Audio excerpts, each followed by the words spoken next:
নরসিংদীতে বিদ্যুৎ উপকেন্দ্রের নিরাপত্তা প্রহরী ও লাইনম্যানকে অস্ত্রের মুখে জিম্মি করে প্রায় 4 লাখ টাকা মূল্যের তামার তার ও যন্ত্রাংশ লুট করে নিয়েছে একটি চক্র।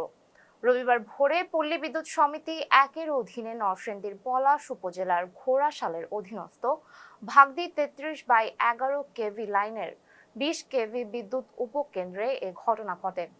চলতি লাইন থেকে এসব তার কেটে নেওয়ায় পলাশ উপজেলার ভাগদি রাজাবো সহ 5টি গ্রামের বিদ্যুৎ সরবরাহ বন্ধ রয়েছে। যে আমার ডিউটি ছিল আজকে সকাল 6টা থেকে। 6টায় আমি ডিউটিতে আসছি, আইসা দেখি আমার পূর্ববর্তী যে ডিউটি রাত্রে ছিল, ওনাদের ওনারা খুব মানে ভয়ে কাঁপতেছে আর কি। তার সাথে জিজ্ঞেস করলাম কি অবস্থা ভাই, কি সমস্যা।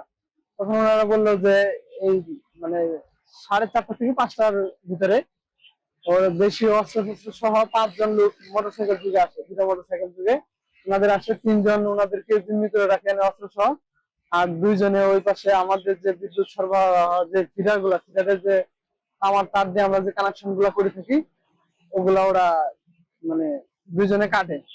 আমাদের সাবস্টেশনের ফেন্সিং আছে পিছনে, পিছন দিকে থেকে ফেন্সিং কেটে তারপরে ওরা ঢুকে। নরসিংদী পল্লী বিদ্যুৎ সমিতি একের ঘোড়াশাল জোনাল অফিসের উপ মহাব্যবস্থাপক মোহাম্মদ মনোয়ার হোসেন সুমন জানান, রবিবার ভাগদি সাব স্টেশনে কর্মরত লাইনম্যান আব্দুল ওয়াজেদ ও নিরাপত্তা প্রহরী ইয়াসিনকে মোটরসাইকেলে আসা 5 থেকে 6 জন দুর্বৃত্ত দেশীয় অস্ত্রের মুখে জিম্মি করে চলতি লাইন থেকে তামার তার, ডিসকানেক্ট সুইচের ব্লেড, কন্ট্রোল প্যানেল কেবল ও রাইজারের তার কেটে নিয়ে যায়। এতে পলাশ উপজেলার কয়েকটি গ্রামে বিদ্যুৎ সরবরাহ বন্ধ হয়ে যায়। পরে তারা পল্লী বিদ্যুৎ অফিসের কর্মকর্তা ও পুলিশে খবর দেয়। পলাশ থানার ভারপ্রাপ্ত কর্মকর্তা শাহেদ আল মামুন জানান, খবর পেয়ে পুলিশ ঘটনাস্থল পরিদর্শন সহ তদন্ত কাজ চালিয়ে যাচ্ছে। দ্রুতই অপরাধীদের গ্রেফতারে তৎপর পুলিশ। আমি ডিজিএম মোহাম্মদ মনোয়ার হোসেন সুমন। গতরাত্রে আমাদের এই অফিসের আওতায় বাগদি উপকেন্দ্রে একটি অনাকাঙ্ক্ষিত ঘটনা ঘটে যায়।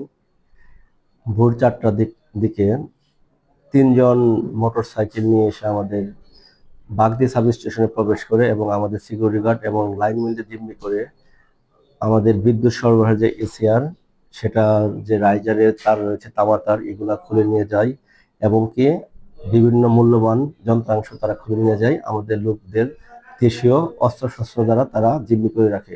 যেহেতু এটি একটা কেপিয়া সম্পত্তি, আমি স্থানীয় প্রশাসনের সুদৃষ্টি কামনা করছি যাতে এটা আমরা রক্ষা করতে পারি এবং নিরবিচ্ছিন্ন বিদ্যুৎ যাতে ঘোড়াশালবাসীকে দিতে পারি। ক্ষতি যেহেতু হচ্ছে, ক্ষয়ক্ষতির পরিমাণ তো এইগুলা যন্ত্রাংশ মিলে 2-4 লক্ষ টাকা হবে। এতক্ষণ সঙ্গে ছিলাম আমি সুমায়া হক তন্নি। ফেসবুকে সাথে থাকার জন্য ধন্যবাদ।